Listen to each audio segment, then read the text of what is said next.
Parents are overwhelmed, doctors are exhausted, and we're asking ourselves, when everyone's an expert, who do you actually trust for advice? Welcome to the DemocraTEA podcast, where we spill the tea on people, power and politics.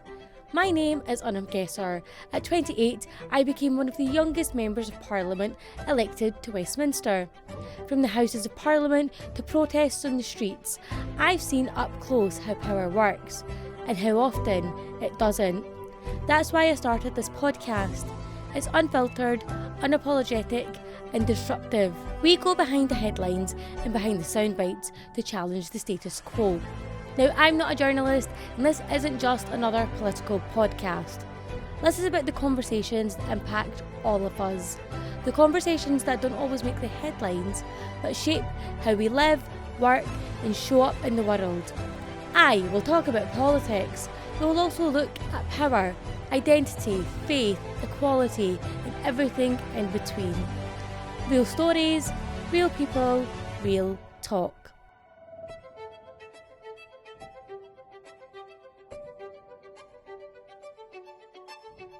Today, Kiran, I am drinking some hot chocolate to just give me a wee bit of comfort, to be perfectly honest. How about you? What's in your cup? So I'm having a very nice cold cup of water because I've got a train to catch. I've massively had a really rushed morning with the kids and I just need a bit of hydration and some calming, and water's calming enough. I don't need any more caffeine in my system just yet. Dr. Kiran, you are a paediatric doctor. And you do quite a bit of work on social media. Yeah. You've publicly spoken about how Donald Trump was wrong to suggest that pregnant women taking Tylenol is linked to autism. But also you do quite a few videos just on general parenting. I do. Something that I'm really interested and really curious about is the impact of social media, but quite specifically looking at young kids, because it feels like every time I look at children, it's getting younger and younger, like how quickly they're exposed to social media. Absolutely. As a paediatrician, is that what you're experiencing?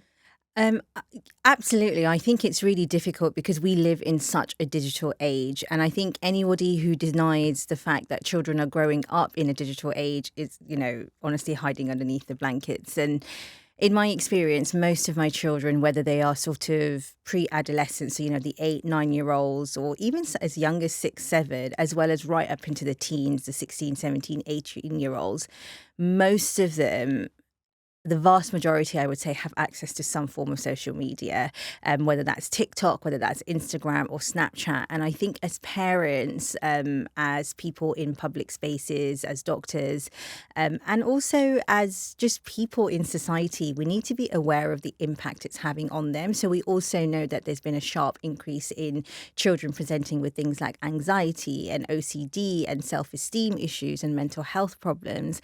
And I think there is a link between the sort of level of exposure they have to social media and the wrath that comes with it, because obviously you can't shelter your children from other people. And it's in ways that parents don't always cotton on. So whilst we know the social platforms, it's also the gaming platforms where you can have conversations. And, I've had patients where they've been bullied, for example, through Roblox or something of that nature.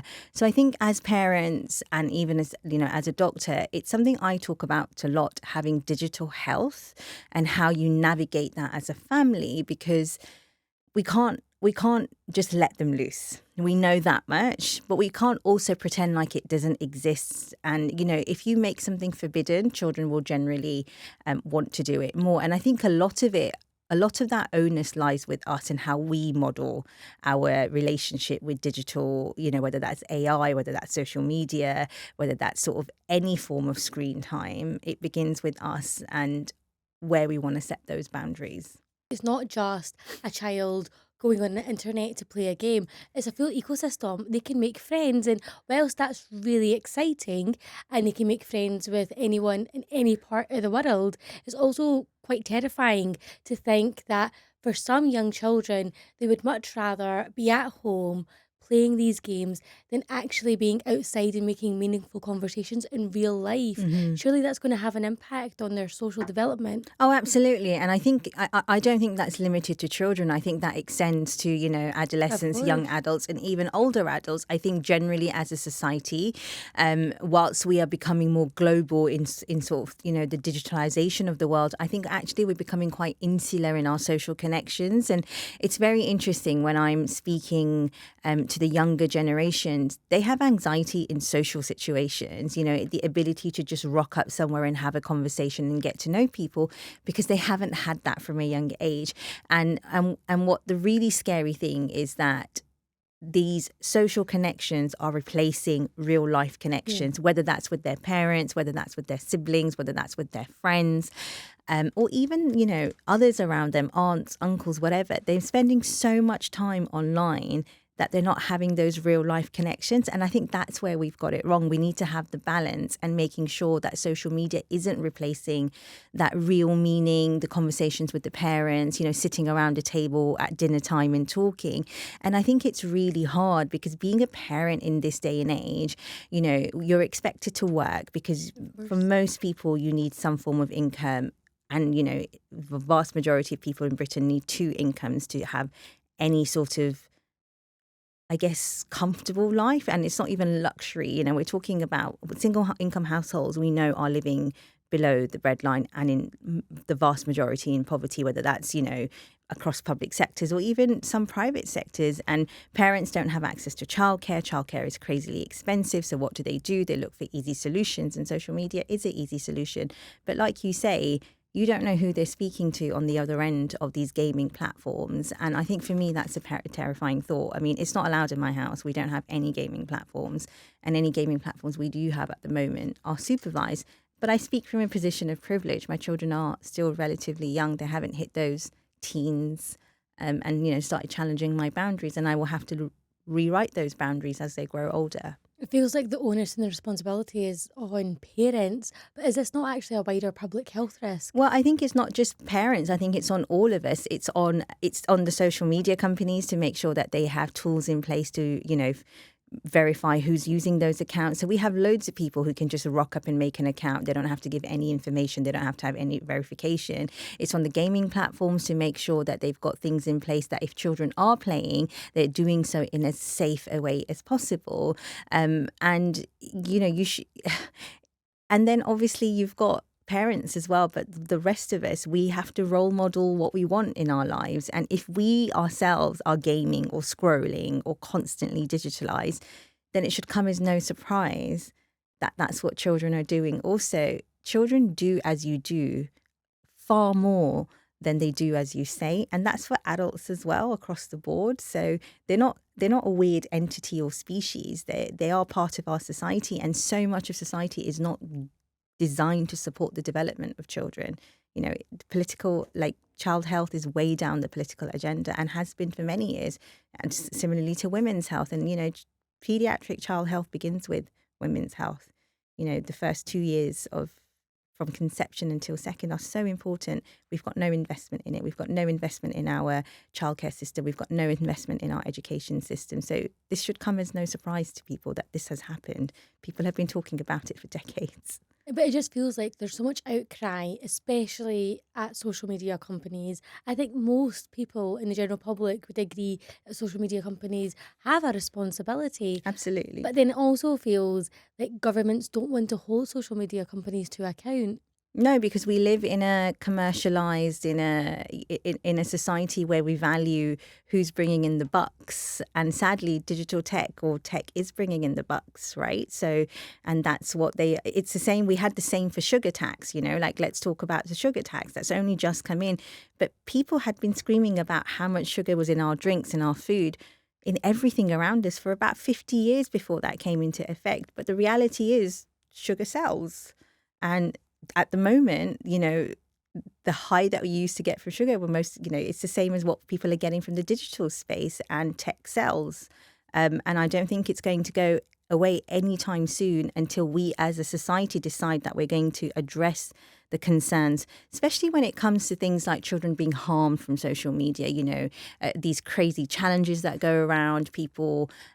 There was a death of a child a few years ago, maybe pre-COVID now, actually, where we had the ice bucket challenge that was going around and someone had hurt themselves really very badly and ended up paralyzed.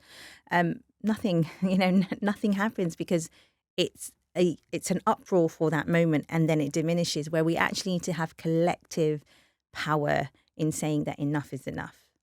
Let's talk about social media and impact on mental health. Mm-hmm. Now, Dr. Kiran, I'm 33 years old. I feel like I'm relatively secure in the way that I look. But even I, as a 33-year-old, when I look on Instagram or TikTok, I'll scroll and I will see some of the most beautiful women I've ever seen. And Allahumma barik, like, that's amazing. But also, I take a step back and think, do they actually look like that in real life? Now, I'm 33. Surely a wee kid looking at that must think, oh, I don't look like that. What kind of impact is that going to have on them? Yeah, massively. And this is why having boundaries around social media and when it's being introduced into the lives of children is so important. Whether it's girls or boys, I think they're equally impacted. Social media has unrealistic beauty standards. There are filters. Those filters aren't always declared, so you don't know what you're looking at. I think the phrase, the kids use these days is catfishing or whatever. Yeah. So you have no idea what people really look like. But again, you need to go back to the source and what's going on at home and what's going on at school. So at home, we need to make sure that we're not introducing social media too early, and especially in those early formative years where children are forming their sense of self-esteem, their sense of self-worth. And so much work, whether it's in education policy or whether it's, in healthcare as well, needs to go around how we place value in children and making sure they're not external value drivers. So things like looks and how rich we are and what we're wearing, those aren't as important. They're not important at all in comparison to how kind we are, how much are we giving to our community, how much are we connecting with, our family and friends. Those should be the value drivers and how children form a sense of self-worth. And absolutely, I'm in heading into my fourth decade of life, and I grew up with a facial difference. So I also know when I was younger, bullying was a real thing. Yeah. But it was controlled. The teachers were there, parents were there, and there were people there to stop it. And now children can't escape it. So they may be bullied at school, then they're bullied online across various platforms. And it's so easy. You upload a photo, you get thousands of likes, or you don't. And then that stays in your head. Why did someone like my photo? Why they didn't like my photo? Or you get comments, which then drive your mental health. Now, it is, children do have massive amounts of anxiety, massive amounts of depression, because they're bombarded with unrealistic beauty standards. And that's where we all have a duty to come in, including these beauty brands that are trying to pitch things to, under 16-year-olds and these viral trends. At the moment, it's what is it? It's the K-pop demon hunters, whatever right. that is, yeah, right? But my nieces are obsessed with it. And mine too. But we've had to limit how much we will expose them to it, because they're picture perfect, and most young children don't look like that, and they don't dress like that, and they're not skinny minis with perfect, beautiful voices, and we need to show what real children look like. And I think that's really important, and it's really hard if you aren't, for example, the standard at the beauty at the moment is Caucasian, blue-eyed, blonde-haired, really tall, really slim, and that isn't the vast majority. That isn't the global majority at all.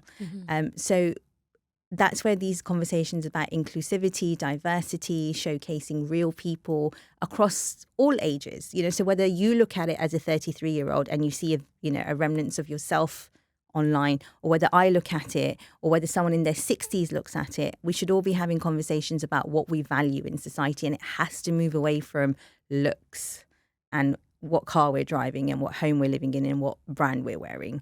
which has been that was the case in our time as well, like, Yeah. when we were younger as well. But I just think children have a really hard time at the moment. They're bombarded at it from all angles. Consistently. Yeah. But equally, those things that go viral are the people that have the big fancy cars, They the big do. houses, Yeah. the six packs. I very rarely will come across videos, and maybe it's something to do with my algorithm, but I really come across videos where people are talking about how kindness is an incredibly important value, or why charity and compassion are, again, really important values. Yeah, I agree with you. And that's where I think, whenever I sit with my teens and my young children in clinic, or when I'm taking a history and we do something called a social history, where we talk about things like home, education, social media, school, and how things are. And then I often say to them, so what kind of videos do you watch on social media? And teenagers especially are so honest with me about the fact that they are watching stuff that's impacting. And then I have to say to them, you need to train your algorithm. So if someone is bringing your self-esteem down, or they're making you feel like you aren't important or you don't matter, you need to click on it and say, I don't like this content. And that's something we can all do as parents. Do you think parents know that? Well, I don't know if they do, and I hope they do realise that they can say, I don't like this content. Or if you see something that you really do like, you like it, you comment on it, because that's the kind of content you can. A lot of my content, for example, is health content, right? Like, a lot of it is around, because I'm a health content creator, a lot of it is around parenting, because that's what I talk about. And a lot of it is about social activism. So I get, stuff from Palestine or Sudan or Congo coming into my social. And that's the stuff I want to see.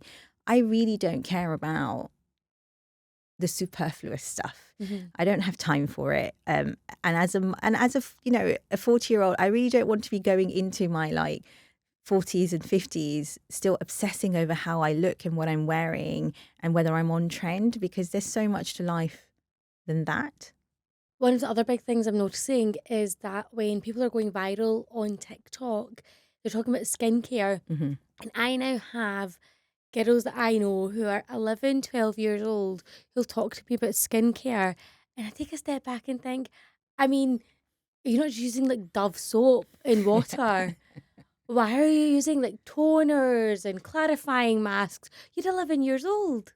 Yeah, and again, it's what's going on at home, what's going on in our thing. I don't necessarily think talking about skincare is a bad issue. It's about how you approach the subject, and that's across the board, isn't it? So TikTok in itself isn't bad. It's how you approach it as a family. Skincare in itself isn't bad, and it's about equipping children with healthy mindsets, that whenever there's a new trend, they can look at it with some objectivity, and that comes from parents and having those real conversations. And are you connected with your child to be like, hey, I noticed that you're really into skincare, let's talk about it. What's driving it? Is it because you want to be beautiful, or you just want healthy skin? Mm-hmm. Or do you have real, and 11, 12-year-olds do have skin issues, they do have acne, they do have chickenpox scars or whatever else, and then that affects them, because what they're seeing online are people with perfect skin. And then when you don't have the perfect skin, or the glass skin, or whatever it is, you want it. And so you will do anything to get it, because that's what the epitome of success is. When we were growing up, the epitome of success was going to, university, or having a nice car, or having your own home, or whatever.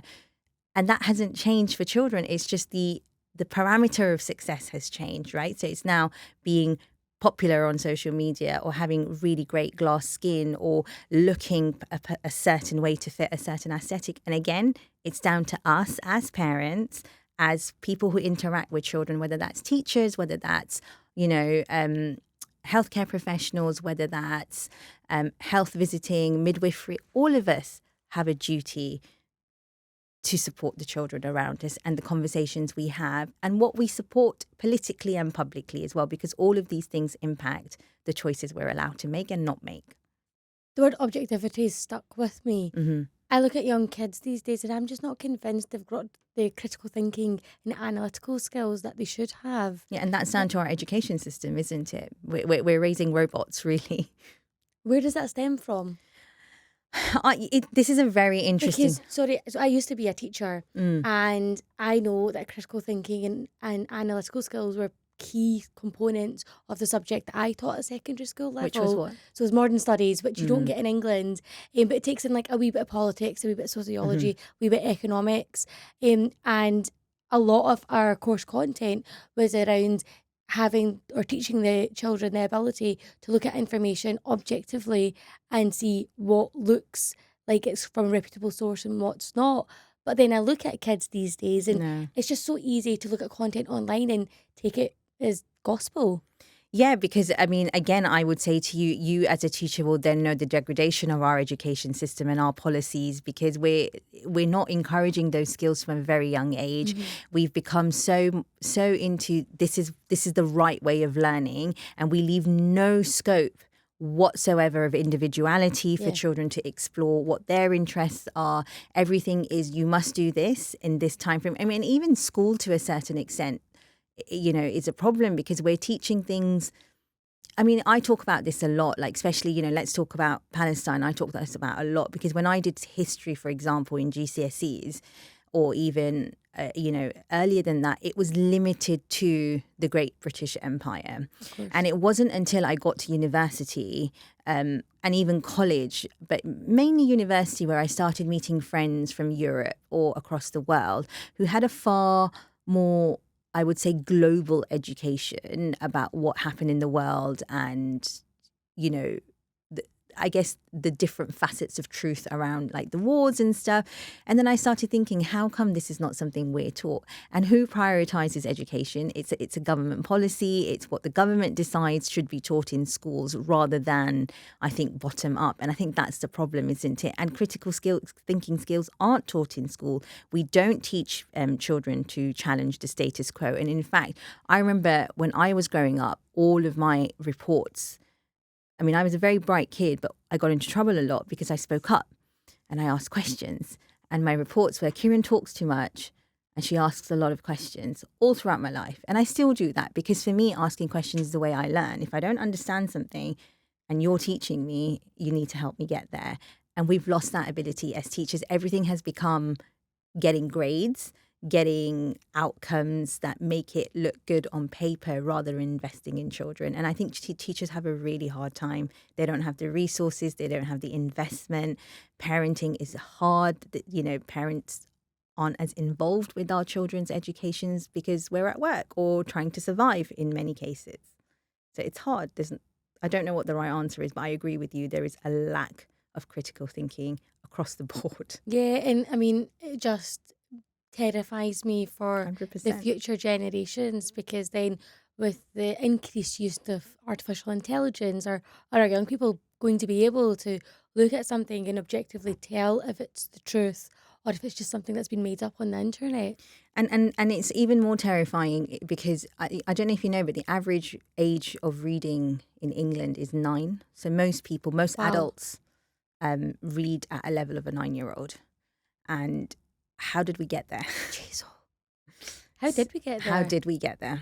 And it's something I think about a lot because when we're producing, so I work in renal medicine at the moment, kidney medicine. And so a lot of my children that I work with have chronic kidney disease. They're awaiting transplants. They have had transplants, or they're very, very sick children when they first present. But a lot of this information we give them is not at the level of a 9-year-old reading, and the parents as well. And so it makes us think about how we deliver that information. So I don't know. So now when I'm talking on social media, I run what I'm saying through like an online thing. Is this easy to understand if you are a 9-year-old? And it's like I literally learned that fact last year, and I was gobsmacked because how as a society have we allowed this? And children aren't reading, parents aren't reading because they can't. And so where have things gone wrong? And children probably aren't reading because it's not really seen as like the sexy thing to do. No. Everyone's got their phones out, they're scrolling on TikTok 100%. or Instagram. And I seen somewhere, I mean, we're talking about being online, Dr. Kiran, I'm chronically online. And I read somewhere, I saw it on TikTok, and I don't know how true this is, but someone was saying that maybe I'm the problem here. Someone was saying on TikTok, and I've now taken it as gospel, I am the problem. But someone was talking about the idea of like when you're scrolling on TikTok, it's not necessarily the content that you're watching that you're taking in, and that's not necessarily the dopamine hit. The dopamine hit comes from scrolling on next, and so you don't know what's coming Yes, that's next. exactly it. And then so the dopamine hit comes. In the same way. I don't know if you've ever watched, what is it, Cocomelon? Have you ever watched Cocomelon? No, so I don't have children, but I have lots of nieces and Yeah. nephews, and I know how polarising Cocomelon can be for parents. Yeah. Some parents love it, some parents absolutely despise it. But Cocomelon is very similar to scrolling. So if you watch the Cocomelon thing, it changes every 3 to 4 seconds. Yeah. And that is designed to keep the children watching because they don't know what's coming next. So they anticipate it and then they wait. And it's the same how we scroll. We don't know what's coming next. Is it going to be, I don't know, like a dolphin rescue? Is it going to be a cute cat video? Or is it going to be something important I really know? Or is someone going to tell me this might kill you if you don't do this? And so you're hooked. And it's really hard to come out of that hook. But you do need to train yourself because, and again, it's again, the algorithm, you need to train the algorithm to only show you content that matters to you, but then also to have boundaries in place. Like, I say this as a social media content creator, I spend less than an hour online every day. Oh. And that's because when I first started doing content, it was so easy to spend hours and hours responding to comments, reading comments. And I'm quite a secure person. I've grown up in a very loving home. My parents have really done a great job instilling our sense of worth in all of us as siblings. But I remember when I first started, I didn't used to show my face because I was like, well, I look a bit different and I'm not blonde, I'm not white. I'm definitely not blue-eyed. I'm also not tall. So is there a space for someone like me? And that's me saying it. And it didn't matter that I'd done all of these things and I'd achieved all of these things in life. It came down to what I look like. And so now when I talk about online, I do talk about being really comfortable in who you are and that there is space for all of us on this planet. Just as, because there is, we all live on this planet. And even on social media, you have to have those boundaries in place to make sure, A, the content you're consuming is beneficial to you in some way. There's nothing wrong with a bit of downtime. So I had this conversation with a parent yesterday because I was at work, as I told you this yesterday. I was at work till almost midnight last night.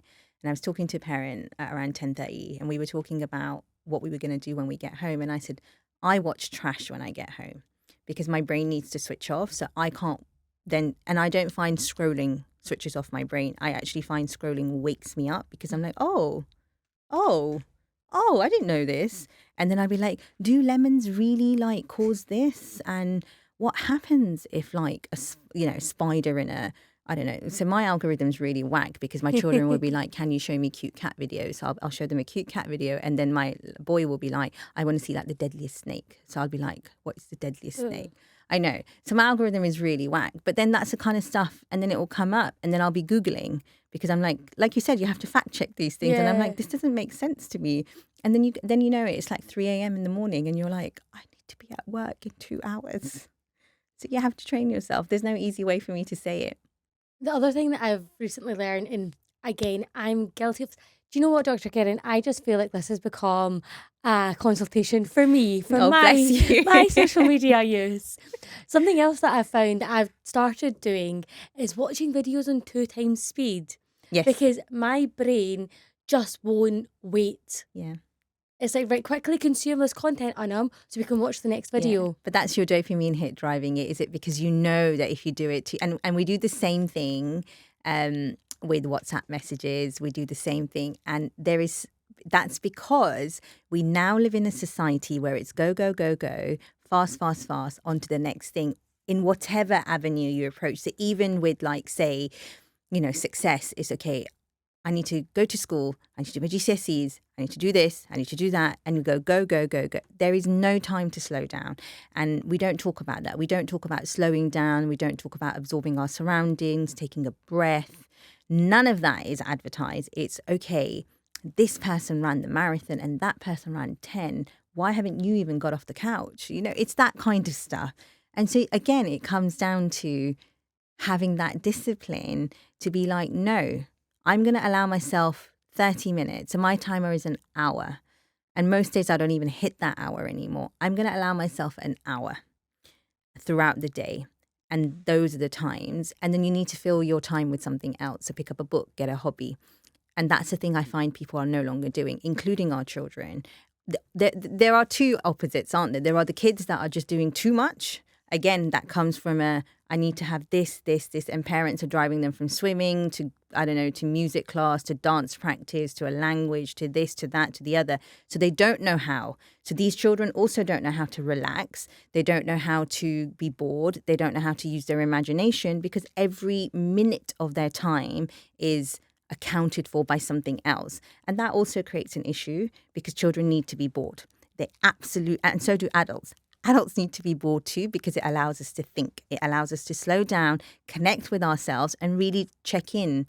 Because what happens when you go is if you push a car beyond its limits, it will burn out. And that's the same that happens to humans, right? Like we go, and then we all have this, all of us will have it at some point. We're like, what am I doing in life? Like, what am I doing? I'm just going from one thing to another. I haven't checked in with my parents. I haven't spoken to my husband or my wife or my partner in ages, because we're just so go all the time. And do you think children are at this go stage and they're burning out? 100%. And that's why we have children that have really bad mental health crises, because they're bombarded by everything, including the adults around them, right? Like, you know, if I am on my phone all day long, and when I'm communicating with my children all day long, and it's either I'm on the phone or I'm texting or whatever, what are they learning? They're learning that their mum is present to someone else, and then they don't get my attention. And so, you know, as a social content creator, none of my content is created in front of my children. They don't feature in any of it. I'm very particular about it. They don't know I have social media accounts. They don't know I do these things, because they don't need to at the moment. And when the time comes, we will have those conversations. But right now, they live in la la land. And I like that they live in la la land, because I'm happy for them not to be aware of all of these things. And my 9-year-old will push the boundaries. He will ask me if he's allowed Roblox, if he will ask me if he's allowed this. And he's allowed them if I'm sat there watching, or my husband sat there watching. He's allowed it for an hour on a Saturday, and maybe 45 minutes on a Sunday, if he's done all of the other things. And all of the other things include spending time with our family. We have game nights Friday night, going to see his grandparents, doing his homework, doing all the things that are normal for him as a 9-year-old to do, and getting out the house. Like, our rule is we're out the house pretty much most weekends by 9 a.m., 10 a.m. I just need them to be out growing rather than growing indoors. I mean, that reminds me a lot of my childhood. I grew up in Scotland. So, I mean, it rained most of the time. That's okay. However, my mum was very adamant that we'd be outside in the back garden playing, using our imaginations, being bored. Yeah. But it feels like there's just so much pressure on parents these days. And like we said earlier, the cost of living is incredibly expensive. Childcare is really expensive. So expensive. So then, I mean, you can't blame parents. I'm not saying you blame parents, but surely, like, we can't blame parents for handing over the iPad and saying, absolutely, take an hour to go absolutely. do what you want to do. And let's be clear, I do that too. There are days where I'm like, I need you to just watch something because I've got a meeting right now, but it doesn't replace my connection with them. Yeah. Right? And I think that's the thing we have to get right, that we are not parenting through digital platforms, right? Like, we're not giving them TikTok when we should be present with them. And there are ways to do it. So there is no, you know, like, for example, in my home, there's no phone, there's no TV generally, and there's no digital anything when we're doing dinner. I'm a big believer of the British tea time. So on a Saturday and Sunday, I have tea at 4, and my whole family knows this, like my extended family. So often they'll come around or whatever. And that is time for me to connect with my children. So meal times, those times, they absolutely do watch TV. And there are days where we will say, could you go watch something for half an hour? And then we give them the options that they're allowed to watch. They don't have access to unlimited stuff. Their tablets are controlled by myself and my husband. They can't download stuff.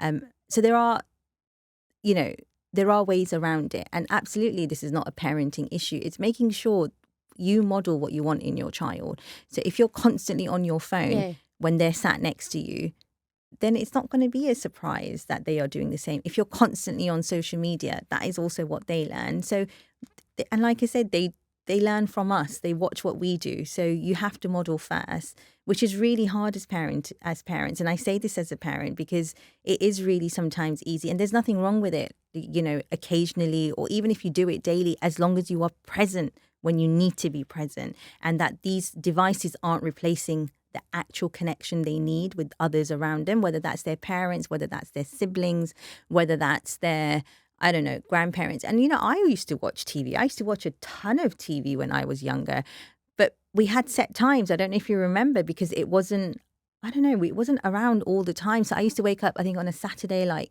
8 o'clock or 7 o'clock, because you could watch it from 7 till 9. Oh my goodness, Saturday morning. I put on Dick and Tom and the Bungalow. Yes, and it was like Art Attack after school, 15 minutes. So you had set times. Yeah. It wasn't how it is now, where it's just so instant, right? Exactly. And they can watch it all day long, right? And also that comes from us as well, right? How are we watching stuff, right? Are you watching binging shows one after the other, or do you have some self-discipline to say, actually, I've watched 1 hour? And I say this, Anna, I remember 2-3 years ago, me and my husband, so I think it was COVID, actually post-COVID, and I was just saying, I can't remember who I had met, but I went back and I said to Cam, I was like, I can't remember the last time I read a book. Like, I used to, and I love reading.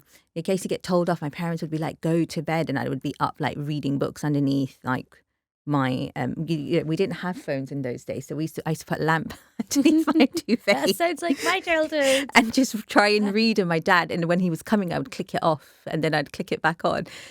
I hadn't read a book in ages, and then I was like to Cam, hun, I come home from work at like 6. You come home at like, my husband works from home or he's working. You come home at 5. We have dinner with the kids. My kids are in bed at 7. What on earth do we do from 7 till 10? And then I realized we were just sat in front of the TV watching utter crap, like 7 to 10, just whatever was on. We would binge shows, and then we'd want to be like, well, let's watch something else. And it wasn't until I sat down and I recorded the amount of hours of TV I was watching, I was like, this is really awful. Like, if I'm watching 3.5 hours, 3 hours every day, and then we'd go to bed late, right? Because you're so wired from watching 3 hours TV, you don't actually fall asleep. I can honestly say, since we've made like a conscious decision to reduce it, I probably watch 15 minutes of TV a day now, because I don't have time to. I'm either reading or I'm doing other stuff. Like I'll go for a run, or I'll go to like my gym session, or I'll spend time with my kids. So we do, we play cockroach poker, which is like a really popular game in our house at the moment. We spend time doing stuff, or spending time with my husband that isn't TV. And we still watch the TV. So on a Friday night is generally movie night in our house. Like we get the popcorn out, we watch something with the kids. But it's the discipline that's changed. Mm-hmm. And therefore, we're all happier. We go to bed on time, we're up early. I have more energy with my children because something in me had to change. 3 hours of TV is not healthy for anybody. It just isn't. That sounds so similar to what I've actually experienced. It was a few years ago where I again used to love reading when I was a kid. I was the one kid who'd always be in the corner of the room, just sat reading. I was obsessed with Matilda, so that heavily influenced me in my love of reading. Oh, bless. But a few years ago, I took a step back and realised I actually hadn't read a book in quite a long time for pleasure or for fun. Anything, yeah. And so I, again, have made a conscious effort to stop watching as much Netflix or Prime, and I still do. I still binge watch on very questionable shows, but I also make a conscious effort to read a little bit more. I tell everyone this. Don't know if they listen to me, but I think it's so important. No, I completely agree. And I think we all have become digitalized, and we all want that dopamine hit, or, whatever it is we're trying to fill. And I think it's really hard being a parent in this day and age. I think it's really hard being an adult in this. There's something in the air at the moment, and we talk about it a lot. Just the world events at the moment, our identity crisis here in Britain that's going on, the sheer sort of levels of nationalism and fascism that exist.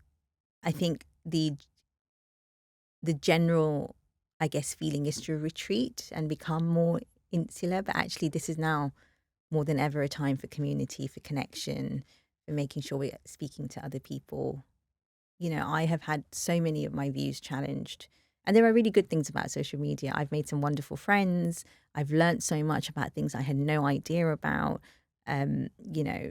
the crisis in Congo, for example. Like, I'm so much more aware of it, or the Sudanese starvation or genocide or whatever else is going on. There are lots of things I have learned, but I have trained my algorithm to teach me, rather than being like, I didn't actually know what K-pop Demon Hunters was until a few days ago. I was really proud of that, because apparently it went viral ages ago, and it's just filtered down to me. And it's my patients will tell me. So it was one of my patients that was like, "Oh, I'm the K-pop Demon Hunter," and I was like, "Is that like Buffy the Vampire Slayer?" I had no idea what it was until then I went home, and then I will Google it, because I'm like, well, if my patients are talking about it, I need to be aware of it. So yeah, I think we just live in very difficult times.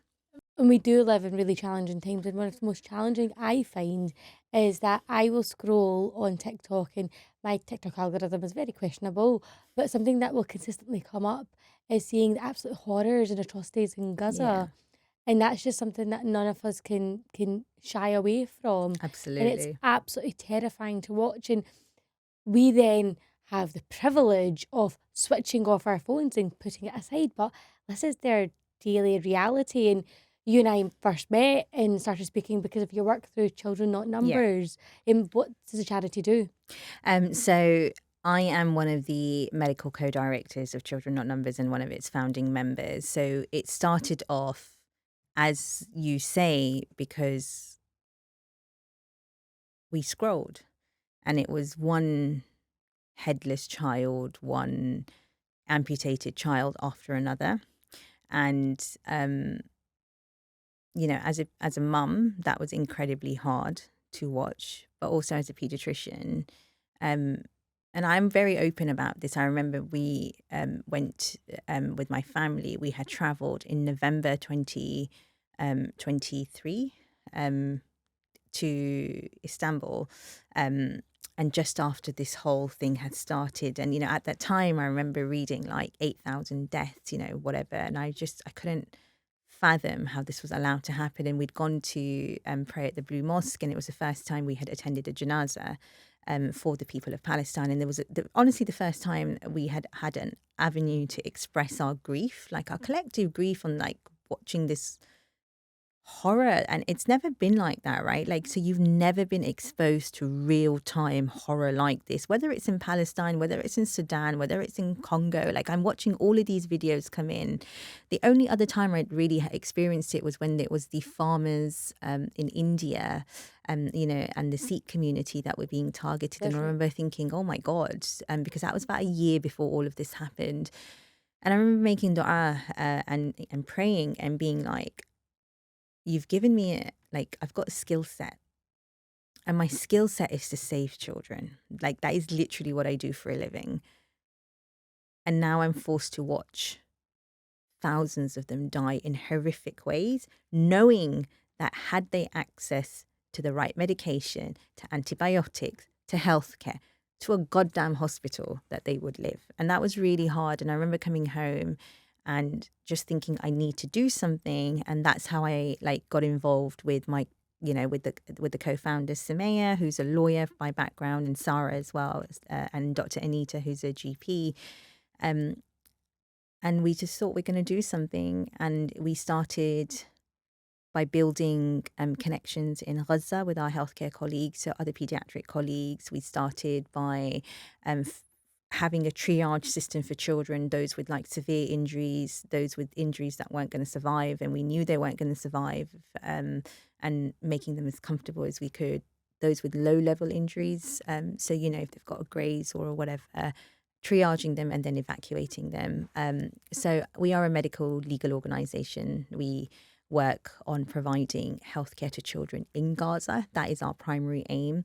So alhamdulillah, we have teams across Gaza, north, central and south. We employ over 70 members in Gaza, so healthcare professionals, doctors, nurses, midwives, social workers, education specialists. We've just opened our school. Actually, I say just, but it was in January, alhamdulillah, where we now educate 380 primary school aged children. We have programs that we run. So our orphan program supports well over 100 children, and that is a holistic program. So it's not just food and aid, it's education, it's social work, it's therapy for them. And then we have our medical care program, where we try and provide children with basics sometimes. Sometimes at the moment it's nutrition, they've got enough to survive. Sometimes it's medicine. And it's hard, listening to colleagues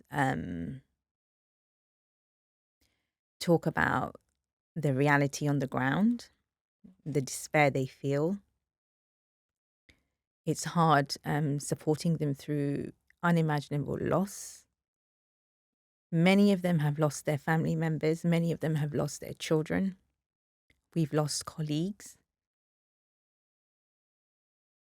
So it isn't easy work, but it's work that fills our cup. And when our children grow up and say, "What did you do?" I can at least hand on heart say that I tried. That I didn't just sit back and watch 500,000 people be slaughtered and do nothing. And I think I struggle with the children a lot because my life's work is children, whether that's in London, whether that's on a social media platform. I talk about keeping our children safe. And when you become a mum, and I am a mum, you see the world's children, whether they're in Palestine, whether they're in Africa, whether they're in India, we all have a duty to make this world a safer place for our children.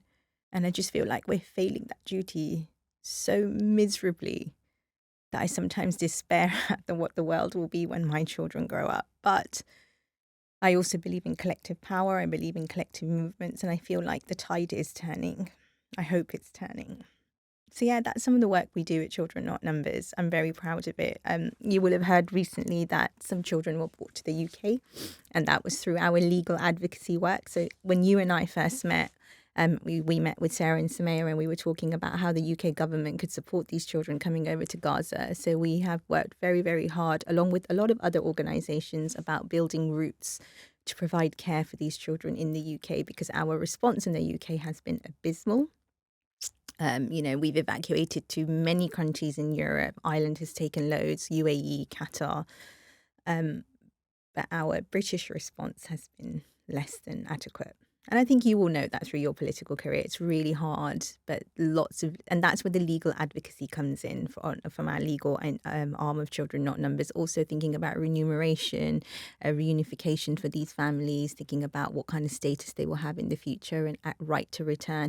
It's also about supporting our Gazan colleagues, legally. So as you know, many healthcare professionals have been detained. So that includes our colleagues. So making sure that we have the lawyers and that we're working with the authorities to make sure that they aren't being tortured and that they aren't, going through like the worst days in their life in prison. So and I'm deeply proud of I'm deeply, deeply proud of all of our colleagues in Gaza, because I don't know how they do it. I wish I could play you messages of the kind of messages I get, which sometimes feel like it's people saying goodbye to me. And yet they do it. They get up every single day. And they go to work. I go to work every single day. I walk into a hospital. I do my ward round.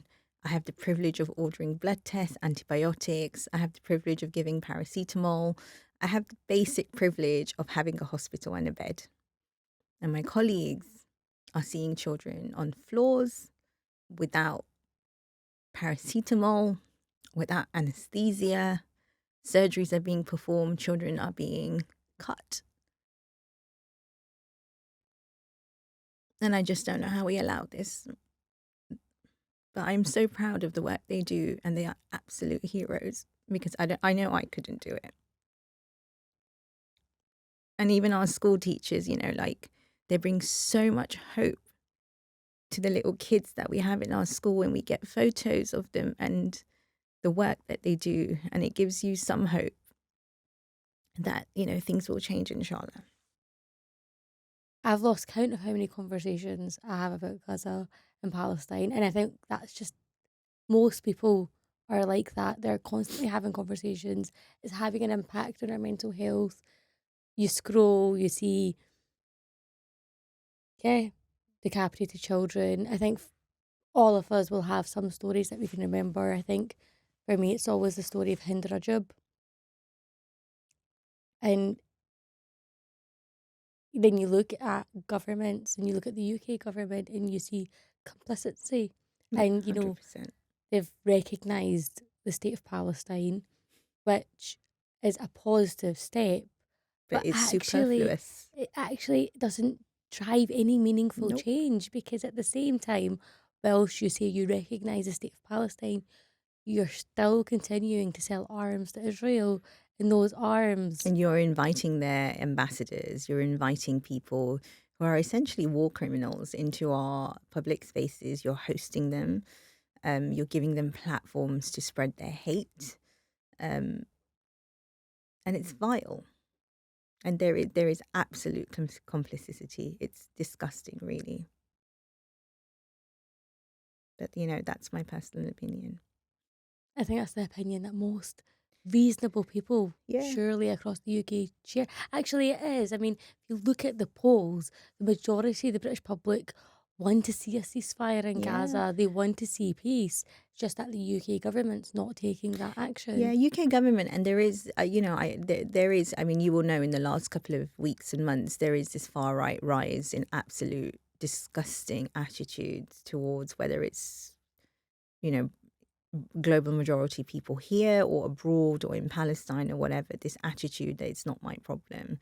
And the thing is, we live in an era of globalization. Stuff is our problem. Stuff that happens across the world, sadly, is our problem, because everything we exist in is political. The choices we don't make, the privileges we have, we don't have, all of those are driven by politics. And it's so naive to think that this is political. It isn't. Politics affects all of us. And you know that better than anyone, Annem, right? How policies are driven and how agendas are brought in and are not brought in. So I think it's really important all of us realise that our existence is political. Parenting is political. Healthcare is political. And all of this stuff definitely is political. And we have a choice to make, and our voice matters. And those people that are silent, I do question how they sit in their privilege so comfortably at the expense of others. And, giving up an inch of your privilege so someone else can live surely is the right thing to do. I think this speaks to a wider issue, though. I feel like kind of post-pandemic, people have just become more insular, more Each selfish. man for themselves. Yeah, 100%. And life is difficult, and there is a cost of living crisis. People are struggling to make ends meet, but it doesn't mean that we forget about the rest of the world. And I see that Absolutely. narrative driven at the very top. So when I was in Parliament, I consistently seen politicians try to cut overseas aid, even though I would argue Britain's got a moral obligation to a lot of these countries that it previously colonised. And it's very interesting. It's fine if you're cutting that aid and it's bringing benefit to the people that you're, like in England, for example, or in Scotland or Wales, but often that isn't the case.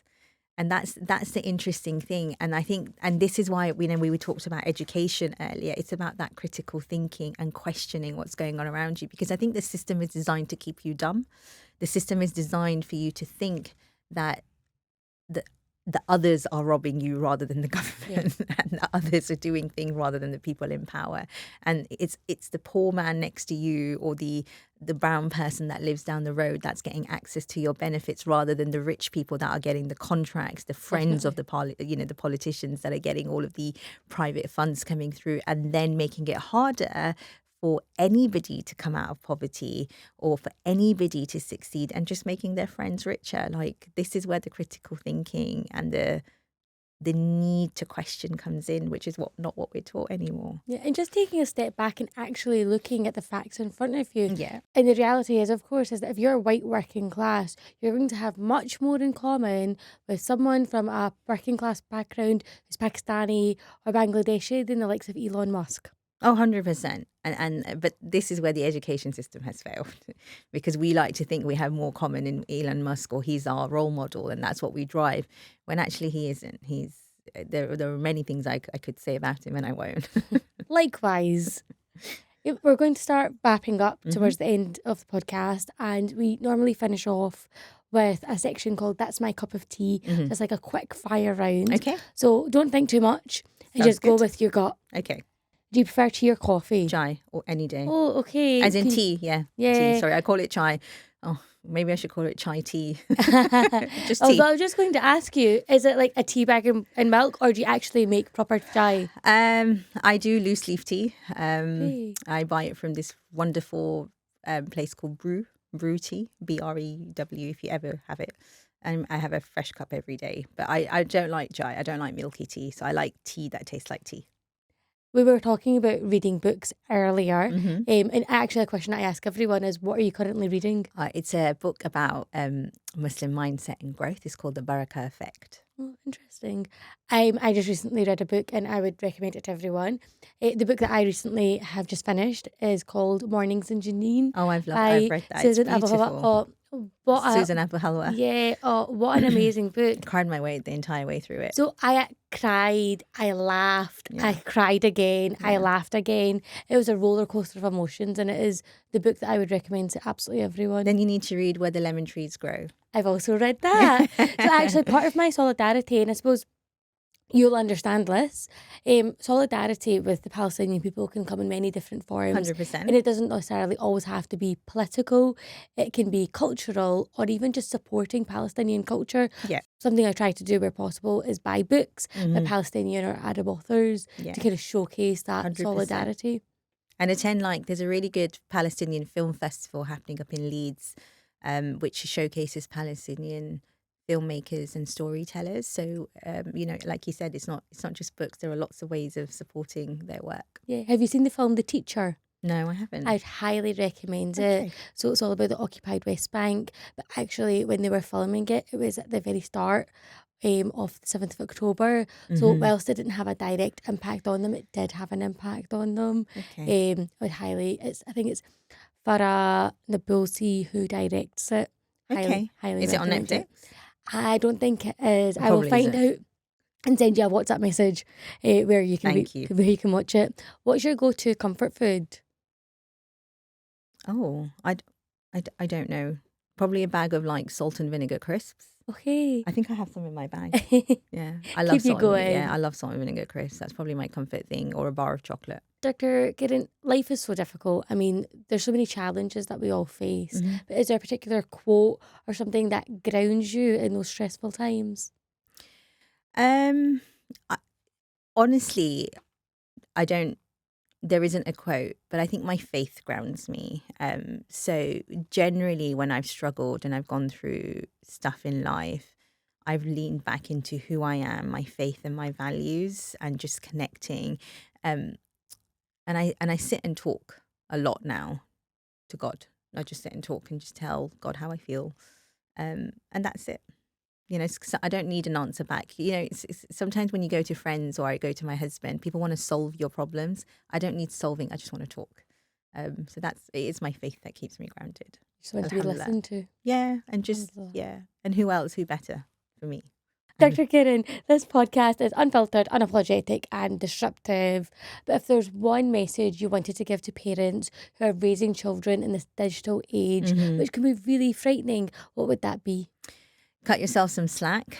It's about finding balance and just doing the best you can, and just be present with your children, however that looks like, without digital spaces, and making sure that they're not replacing you and your parenting, and the rest will fall into place.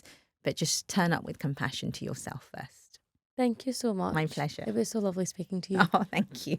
A huge thank you to Dr. Kiran for joining me in spilling the tea on what it really means to raise and protect children in a world less loud. Now, I want to hear from you.